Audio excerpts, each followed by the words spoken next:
Hi, I'm Anna Hrachovec, also known as Mochimochi Land, and I'm here with Nipsey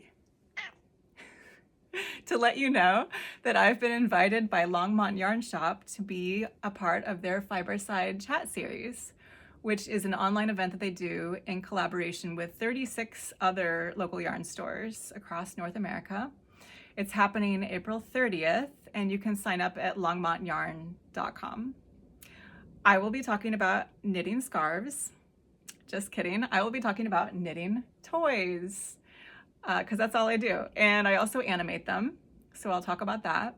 This might sound crazy, but if you've ever knit anything, then you can knit a toy. And you probably have yarn scraps left over to do that, especially these little bitty guys.